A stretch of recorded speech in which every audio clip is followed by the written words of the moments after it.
Fala galera, tudo bem com vocês? Sejam bem-vindos de volta ao canal do Girando Alfa. Eu sou o Lucas Schneider e hoje eu vou trazer para vocês uma análise completa de uma das empresas mais queridinhas da nossa bolsa de valores, principalmente entre os investidores pessoa física, tá? É a Itaúsa.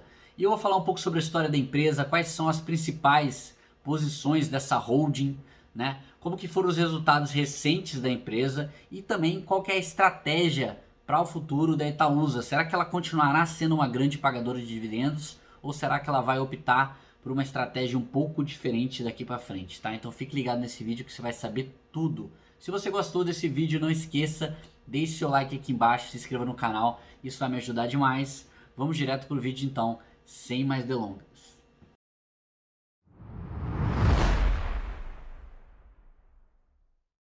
Bom, pessoal, vamos lá. Começando aqui a nossa análise gratuita de Itaúsa, eu fiz um relatório completo para vocês que eu vou disponibilizar lá na nossa área de conteúdos da plataforma. Então você acessa o link aqui embaixo e você vai ter acesso direto a esse relatório, a esse PDF completo que eu fiz aqui falando tudo sobre Itaúsa, tá? E você não precisa colocar o e-mail, você não precisa se cadastrar no site, você não precisa fazer nada. Só se você gostar do conteúdo, por favor, deixe seu like aqui e se inscreve no canal, porque isso vai ajudar bastante a gente, tá? Esse relatório, pessoal, é sempre bom lembrar, não é uma recomendação de investimentos, é simplesmente um relatório educativo que tem o intuito de informar vocês melhor sobre a empresa, tá? E o que eu falo nesse relatório, né? Eu falo um pouco sobre a empresa, falo da estrutura acionária da empresa, né? Então, quais empresas que Itaúsa investe, né, na sua condição como holding, falo um pouco sobre os indicadores da empresa, né? Então, a gente aborda rentabilidade, os indicadores fundamentalistas, os resultados operacionais dos últimos anos, o endividamento da empresa, né? E os dividendos também, que eu sei que é uma coisa importante para quem investe em Itaúsa, o pessoal gosta bastante dos dividendos. No final, eu dou uma nota qualitativa para a empresa, falo um pouquinho do PL histórico e falo do futuro da empresa também, quais serão as estratégias de Itaúsa para o futuro, né? Então, pessoal, um relatório bem completo aí para vocês tomarem uma decisão de investimento ou conhecer um pouco mais a empresa que vocês já investem, né? Então, o intuito principal é esse, é deixar vocês bem informados acerca de tudo da empresa, tá? Falando um pouquinho sobre a Itaúsa, né? Ela foi constituída um pouco para centralizar essas decisões financeiras e estratégicas do conjunto de empresas que o Itaú investia. Então, aqui eu falo 100% da história da empresa, né? Como é que ela começou, que era um conglomerado que foi iniciado em 1966, depois na década de 70 ela teve sua denominação alterada para Banco Itaú de Investimento e por aí foi, teve um desenvolvimento natural até tornar-se holding em 1974, né? E aí que o seu objeto social, né, o seu fim social realmente se tornou de apoiar empresas privadas nacionais cujo o Itaú, né, ele detinha participação. O nome Itaúsa ele só foi surgir mesmo na década de 90, né? E hoje em dia as principais empresas no qual o Itaúsa investe, né, principalmente a sua principal posição é no Itaú, né, que é inclusive grande parte dos resultados de Itaúsa vem de Itaú. Recorrentemente, cerca de 90% dos resultados de Itaúsa eles vêm de Itaú. Então é muito comum o pessoal, quando for abordar a Itaúsa, falar bastante do Itaú, né? Mas eu vou falar também das outras empresas que ele investe, tá? Tô falando também da Duratex aqui, que não estão no segmento financeiro, né? Você tem do segmento financeiro o Itaú Unibanco Holding e do setor não financeiro você tem Duratex, Alpargatas e a NTS, que é uma empresa não listada. Falando um pouco da estrutura acionária simplificada da Itaúsa, tá? Então aqui, quando a gente tem a Itaúsa no meio, a gente pode ver as empresas as quais ela investe, como eu falei anteriormente, né? Itaú, Alpargatas, Duratex e NTS são as principais posições da Itaúsa. Ela tem outras posições também, mas elas não são tão relevantes e a gente vai olhar mais essas quatro empresas aqui, tá? Se você for olhar a distribuição das ações de Itaúsa, né? Você vê que 68% das ações de Itaúsa que estão no livre mercado estão nas mãos de brasileiros, né? Então a empresa bem interessantemente nacional, é uma coisa que não é muito comum em outras empresas que a gente percebe por aí, né? Geralmente a quantidade de estrangeiros nas empresas é maior do que a quantidade de brasileiros, mas a gente vê que a Itaúsa ela é uma queridinha dos investidores de pessoa física e isso acaba aumentando a quantidade aqui de free float que ela tem de brasileiros, né? A gente vê que 1/3 da Itaúsa é controlado pela família Egídio Souza Aranha, através de diversas participações, né? Eles têm também a participação feita através da Iupar, uma participação que eles têm diretamente, e 66% da Itaúsa está no livre mercado, está em free float. E a gente vê que a Itaúsa ela detém aqui uma participação relevante no Itaú, né, de cerca de 40%. Tem também 30% da Alpargatas, uma posição que eles aumentaram bastante na crise agora, dizendo eles mesmos, né, tentando aproveitar um pouco o pânico ali que aconteceu em março para aumentar a sua posição em Alpargatas. Tem uma posição relevante em Duratex também, 36%, e uma posição inicial em NTS, que eles já deixaram bem claro que querem aumentar essa posição ao longo do tempo. E provavelmente no futuro, eu vou falar um pouco mais sobre isso na parte da estratégia para o futuro, mas a Itaúsa, eu já vou adiantando aqui, que a Itaúsa quer aumentar a quantidade de empresas que ela está investindo, tentando fugir um pouco do setor financeiro aqui, que ela tem uma grande exposição em Itaú. Então, pessoal, falando um pouco mais sobre os negócios da Itaúsa, né? A gente não pode deixar de citar o principal negócio que a Itaúsa investe, que é o próprio Itaú Unibanco Holding. Então, para quem não conhece o Itaú é o maior banco privado brasileiro e um dos maiores da América Latina, inclusive sendo um dos bancos mais rentáveis do mundo, tá? Então, se você for olhar a rentabilidade de bancos globais, o Itaú com certeza ele vai estar encabeçando ali entre os bancos mais rentáveis do mundo. E ele é basicamente dividido em dois tipos de segmento, né? Ele tem o banco de varejo, que é o banco tradicional, que é o banco que você lida diretamente, né? Realiza atividades de financiamento, empréstimos, oferta de crédito para pessoa física, e o banco de atacado, que já atende os clientes de private banking e as empresas de médio e grande porte, né? Dentro dessa parte de banco de atacado, ele tem o seu banco de investimento, que é o Itaú BBA, que faz tanto ofertas públicas também, como ele administra fundos de investimento, também tem uma parte de research, enfim, ele oferece esses serviços que é bem comum de bancos de investimento, né? Em 2019, né, a gente teve importantes mudanças no setor bancário, ultimamente a gente está tendo bastante o perigo de disrupção por conta das fintechs, né, principalmente nos serviços bancários, e o Itaú Unibanco, pelo menos nessa introdução aqui, eles reforçam bastante essa parte que eles estão se modificando para tentar se adaptar a esse novo cenário, tá? Então, essa é a maior posição da Itaúsa, né, em questão de resultados, o Itaú Unibanco. Eles têm também uma posição bem relevante na Alpargatas, que é a maior empresa do segmento de calçados e vestuário da América Latina.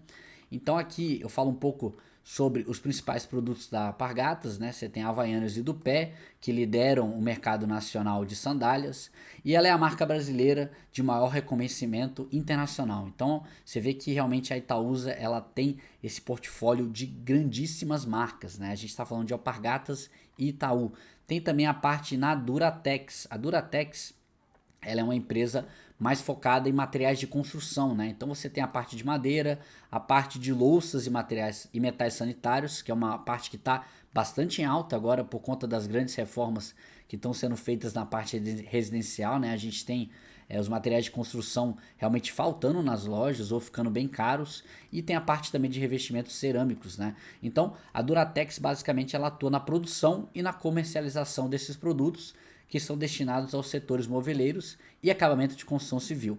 Então, atualmente, um setor que está bem alto aí no ano de 2020, tá? E por fim, falando um pouco agora da NTS, né? A única principal posição da Itaúsa que não está listada na Bolsa de Valores, né? Ela é uma transportadora de gás, então ela tem um sólido sistema de gasodutos que conectam a região sudeste a outros gasodutos maiores, né? Então ela traz esse gás natural para o Rio de Janeiro, Minas Gerais e São Paulo, através do gasoduto Brasil-Bolívia também, ela tem essa conexão com o gasoduto Brasil-Bolívia, terminais de GNL e as plantas de processamento de gás. Então, a gente está falando de uma empresa de transporte de gás natural. Bom, pessoal, indo agora para a nossa plataforma aqui, onde vocês podem visualizar de uma forma melhor como que são os indicadores de Itaúsa. Então aqui eu vou falar um pouco sobre os resultados operacionais da empresa, os principais indicadores, os dividendos e o que a gente pode esperar para o futuro, talvez, né, dessa empresa. A gente vê que a rentabilidade da empresa nos últimos anos não tem sido fantástica, né? A empresa estava indo muito bem aqui em questão de cotação até o início ali de 2020 e foi afetada fortemente pela pandemia, pelo menos na cotação, né? A gente vê que os resultados da empresa também foram afetados, mas eu vou explicar direitinho o porquê que isso aconteceu. Olhando um pouco aqui para a governança, né? A empresa é listada no nível 1 do BMF Bovespa, e a gente tem 52% da parte da Itaúsa 4, né, da Itaúsa PN, na mão de outras pessoas aqui. E aqui a gente tem alguns controladores principais da Itaúsa PN. Se a gente olhar a ON, a gente vai ver uma diferenciação também, porque esses controladores aqui eles tendem a ter mais da ON. Tanto que a gente tem o free float da ON aqui em 9,6%, né, abaixo do que seria o ideal, pelo menos, para você ter uma liquidez considerável nessa ação. Se a gente for olhar o free float da PN, é 75%, é bem considerável. E como ela é uma empresa de nível 1, ela traz o tag along aí, né, que é essa proteção contra a troca de controlador, até 80%, algo que é padrão do nível 1 da Bovespa. Se a gente for olhar os principais indicadores fundamentalistas da empresa, a gente vai perceber que é uma empresa que em questão de receita, pelo menos nos últimos 5 anos, ela praticamente não saiu do lugar. Quando a gente olhar a receita de 2019, a gente vai ver que a empresa estava tendo um crescimento bem interessante, que realmente 2020 foi um ano que impactou muito forte os resultados da empresa, né? Tanto em questão de receita, como também os lucros, como o EBITDA também, a gente vai verificar um a um aqui. E a gente tem um crescimento do lucro negativo aqui, exatamente por conta do ano em que estamos vivendo, que a gente vai ver que os resultados operacionais de Itaúsa foram consideravelmente impactados. A gente vê a rentabilidade aqui da empresa de 12,9%, é uma rentabilidade bem razoável. Olhando o histórico, a gente vai perceber que essa rentabilidade é uma das menores dos últimos anos também. E olhando as margens aqui, infelizmente a gente não vai conseguir analisar muito bem as margens. Eu vou explicar por que dessas margens distorcidas mais à frente. Na parte de endividamento, a gente vê que é uma ação que tem um endividamento bem baixo, né? Um endividamento bem tranquilo. A gente tem uma liquidez corrente aqui acima de 1, o que significa que a empresa tem muito mais ativos do que passivos. Olhando o valuation da empresa, a gente tem um PL de cerca de 11 vezes, um ágio patrimonial aqui de 50%, um EV/EBITDA de cerca de 10 vezes e um PEG ratio negativo aqui, porque a empresa teve redução do seu lucro nesses últimos 5 anos, tá? Então por isso que a gente tem um PEG ratio negativo. Olhando o yield de Itaúsa, um dos motivos que atrai bastante investidores, né? Que a gente tem um yield de 5,53% em um ano que os bancos praticamente não pagaram, né? Então, o Banco Central ele teve essa restrição de pagamentos pelos bancos. Mesmo assim, Itaúsa conseguiu entregar um dividend yield nos últimos 12 meses aí muito interessante, apesar do payout não elevado, né? A gente tem um payout de 64%, que é exatamente o quanto que a empresa distribui em relação ao seu lucro. Lucro por ação 0,86. Passando aqui, pessoal, rapidamente pelos resultados operacionais de Itaúsa, né? A gente vê que o patrimônio líquido tem crescido bem ao longo dos últimos anos, né? Deu uma escorregada aqui em 2020 por algumas questões de dificuldade na pandemia. A gente vê a parte da receita líquida. A receita líquida da empresa, ela fica distorcida um pouco em relação ao EBITDA e o lucro líquido, porque a gente tem um resultado de equivalência patrimonial aqui no meio, que eu vou explicar mais para frente para vocês como é que funciona. Mas se a gente for olhar o EBITDA aqui da empresa, né, o EBITDA e o lucro líquido, a gente vê que a empresa estava tendo até um certo crescimento aqui, teve um excelente 2019, né, batendo o EBITDA recorde, lucro líquido recorde, mas em 2020 realmente a empresa foi muito impactada, principalmente pelos resultados da sua principal posição, que é o Itaú.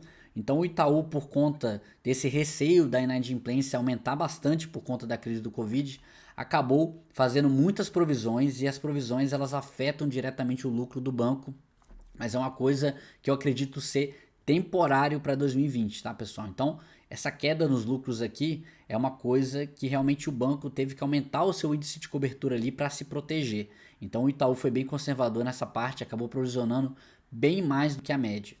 As margens, né, como eu falei para vocês, estão bem distorcidas aqui, não vai dar para a gente conseguir analisar, exatamente por conta do resultado de equivalência patrimonial de Itaúsa, então a receita líquida fica muito baixa em relação ao EBITDA, mas a gente pode ver que o ROI de Itaúsa é praticamente o ROI de Itaú, né? Então você tem um ROI ali de cerca de 18% quando o Itaú está muito bem, e quando o banco vai um pouco pior, que foi entre 2016 e 2018 aqui, um ROI de 16%. A gente vê que no ano passado o banco tinha tido um resultado excelente, né? Um ROI de 18%, mas esse banco esse ano, né, no ano de 2020, muito afetado pela crise do Covid, acabou reduzindo bastante o seu ROI também. Então, queda de lucro líquido aqui em relação ao patrimônio que a Itaúsa tem.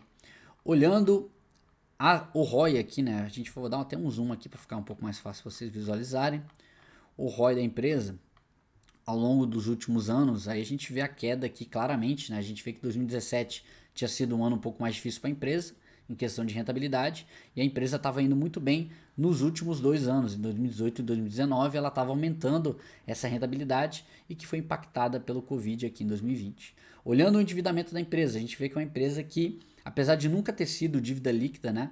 A gente pode falar que o caixa da empresa sempre foi um pouco menor do que o endividamento que ela tem, então ela nunca teve dívida líquida negativa. A dívida líquida sobre EBITDA da empresa é muito baixa, então é uma empresa muito saudável financeiramente, muita tranquilidade aqui para o investidor. E a gente vê um fluxo de caixa operacional aqui sempre sendo gerado positivo, né? Exceto um certo escorregão aqui que teve em 2018 por conta de algumas questões, provavelmente do Itaú aqui, né? Então o Itaú sempre influenciando muito esse fluxo de caixa operacional da Itaúsa. A gente for olhar a questão do endividamento histórico aqui, a gente percebe que a dívida líquida sobre EBITDA, né, a alavancagem sempre abaixo de 1.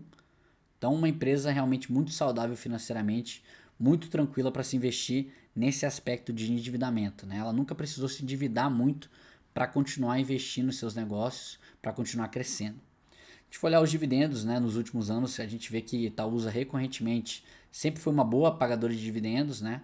Ela sempre pagou aqui 0,4, 0,3 alguns anos, e no último ano ela teve um recorde de pagamento de dividendos de cerca de R$1,20. E esse ano, né, de acordo com as restrições aí, principalmente no Itaú, para pagamento de dividendos, a empresa reduziu bastante o seu pagamento de dividendos esse ano, mas eu acho que é uma coisa atípica e eu acho que em 2021 a empresa deve voltar a pagar bons dividendos, né, para os seus acionistas aí, com certeza. Pessoal, a parte da equivalência patrimonial eu explico com detalhes aqui nesse relatório, tá? Então, se você for aqui subir um pouquinho, eu falo um pouco sobre o fluxo de caixa da empresa, eu entro em mais detalhes, tá? Eu não vou entrar em detalhe aqui nesse vídeo, porque o vídeo vai ficar muito longo, caso eu entre em detalhes, né? Mas aqui a gente pode ver o resultado aqui de equivalência patrimonial, 628 milhões, é praticamente 60% da receita da empresa, e por conta exatamente desse resultado de equivalência patrimonial que a gente tem tanta distorção na margem de Itaúsa, tá? Mas aí vocês acessam lá o relatório e leiam com calma, que eu explico tudinho lá para vocês. Vou falar aqui um pouco agora sobre a nota qualitativa que eu resolvi dar para Itaúsa utilizando a nossa plataforma do Gerando Alpha. Então, se você quiser se cadastrar no site, você vai poder dar notas para suas empresas também de acordo com seus critérios, tá? Então, a gente tem a lista das empresas lá no site. Para a nota do setor, eu dei uma nota 4, que é uma nota levemente positiva, por conta exatamente de algumas coisas que eu vou falar mais à frente, né? Mas principalmente por conta da estratégia da empresa de diversificar o seu portfólio no futuro. Então, cada vez menos essa dependência do Itaú, que é uma coisa que o pessoal falava que investir em Itaúsa é como comprar Itaú com desconto. Eu acho que isso tende a diminuir mais nos próximos anos. Questão da governança, apesar da governança da Itaúsa, né, da família Egídio, ser muito boa em questão de impacto social, em questão de governança mesmo corporativa, a governança é boa, mas algo que me incomoda é essa questão do tag along 80%, a questão do nível 1 do Bovespa, né? A questão da gente ter um free float muito baixo também nas ações ON, então acabo dando uma nota neutra aqui para a governança de Itaúsa. Se a gente for olhar a empresa como em si, né, falando tanto dos fundamentos da empresa, né, dos indicadores fundamentalistas da empresa, dos resultados da empresa, do endividamento, falando também da estratégia futura da empresa, eu dou uma nota 8 para essa empresa aqui, que eu considero uma nota boa para uma empresa que a gente queira investir. No final a gente chega numa nota qualitativa de 7,5, que com certeza está entre as melhores notas aí da nossa bolsa de valores, na minha lista pelo menos é uma das melhores notas, tá? Mas é uma nota que poderia melhorar bastante, principalmente na parte de governança. E esses detalhes das notas, pessoal, eu explico completamente para vocês aqui dentro do relatório PDF, tá? Então, se vocês quiserem mais informações sobre como eu cheguei nessas notas, dá uma olhadinha aqui que vocês vão entender um pouco melhor. Olhando o PL histórico da Itaúsa, né, a gente vê que interessantemente, né, em grande parte do seu tempo, a Itaúsa ela sempre está entre 8 e 12 ali de PL histórico. Então, às vezes você pode até falar, olha, abaixo de 8 a Itaúsa está muito barata e acima de 12 a Itaúsa ela está um pouco cara. Então é interessante a gente ver esse histórico da empresa para a gente conseguir determinar em qual patamar ela está. A gente vê aqui que teve uma grande queda aqui em março, né? Principalmente por conta do preço mesmo da empresa que caiu, E essa subida aqui foi por conta dos lucros que caíram, então acabou se equilibrando, né? Você vê que o mercado realmente ele precificou a empresa exatamente pelo tanto que os lucros dela provavelmente cairiam naquele ponto, né? Naquele patamar ali de 2020, né? Só que a gente pode tomar vantagem disso se a gente acredita que os lucros vão retornar a um patamar normalizado nos anos seguintes. Então, se a gente comprar Itaúsa aqui em 2020, visando o longo prazo, né, e acreditando que os lucros vão voltar mais cedo ou mais tarde, pode ser visto como uma oportunidade, tá? Então eu comento tudo isso aqui no relatório também. Falando um pouco agora aqui, pessoal, das estratégias para o futuro e da Itaúsa, tá? E nada que eu for colocar aqui é necessariamente uma novidade para o mercado. Isso aqui já foi comentado antes em outros releases da Itaúsa, né? Mas no Itaúsa Day agora, eles entraram em mais detalhes acerca das próximas transações da empresa, né? E do que eles estão planejando para os próximos passos da empresa, né? Então, foi realizado no dia 2 de outubro o Itaúsa Day, que foi uma reunião online feita no YouTube entre investidores, analistas e diversos executivos da empresa, com o intuito de mostrar os próximos passos da empresa, né? Então, um dos grandes anúncios recentes foi a aquisição de 49% da Copagás. Então, realmente, a Itaúsa fazendo esse investimento muito forte aí no setor de gás natural, né? Que a gente sabe que eles têm também, como eu mostrei para vocês anteriormente, a participação na NTS, que é uma transportadora de gás. Então, talvez eles estejam pensando aí numa possível sinergia entre a Copagás e a NTS. E eles já deixaram bem claro, inclusive, que eles querem aumentar a posição na NTS, né? Então, a empresa anunciou também um aumento de exposição de alpargatas ao longo da crise, como eu falei para vocês, né? E futuramente também ela anunciou mais aquisições no setor de energia. Então, tentando se desvencilhar cada vez mais do setor financeiro, que hoje em dia é praticamente 85%, 90% do resultado da Itaúsa, né? Então a gente vê que, né, com esses anúncios a empresa está reforçando bastante o seu compromisso de aumentar, diversificar o seu portfólio com empresas não financeiras, né, com preferência no setor industrial, como foi falado nessa live aí do Itaúsa Day. Então, por conta dessas relevantes aquisições, eu acredito que a Itaúsa ela tenderá a reter um pouco mais os dividendos no futuro, para que ela possa financiar essas aquisições e possa diversificar o seu portfólio de uma forma melhor. Então, tem muita gente que compra Itaúsa por conta dos dividendos, né? Porque olha o passado e fala: nossa, essa empresa paga muitos dividendos e ela vai continuar pagando para sempre. É uma coisa que pode não acontecer, exatamente por conta desse programa de aquisições que eles têm para o futuro. Então você não pode estar distribuindo tanto dividendo assim se você tem esse intuito de usar o seu caixa para fazer novas aquisições. E eu acho, particularmente, eu acho fantástico essa estratégia da Itaúsa e eu acho muito interessante para o futuro que eles consigam investir em novos projetos para aumentar o valor para os seus acionistas, né? Então, basicamente, pessoal, essa aqui é a análise completa de Itaúsa. Eu sei que ela é bem grande, mas espero que eu tenha conseguido contribuir aí para uma decisão de investimento de vocês, tá? E não esqueçam de seguir a gente nas nossas redes sociais, né? A gente tem o nosso site aqui do Gerando Alfa, que é o radar de ações gratuito, o Instagram do Gerando Alfa, o Telegram, que eu falo bastante sobre ações, fundos imobiliários, falo das minhas movimentações da minha carteira em tempo real e algumas racionais e análises especiais eu faço lá no meu Telegram também. A gente tem também o nosso Twitter lá, que eu estou sempre comentando, fazendo alguns comentários sobre o mercado financeiro diariamente. Não esqueça, se você gostou desse vídeo, por favor, deixar o seu like aqui embaixo, se inscrever no canal, isso é muito importante para mim. Muito obrigado a todos e bons investimentos aí para vocês.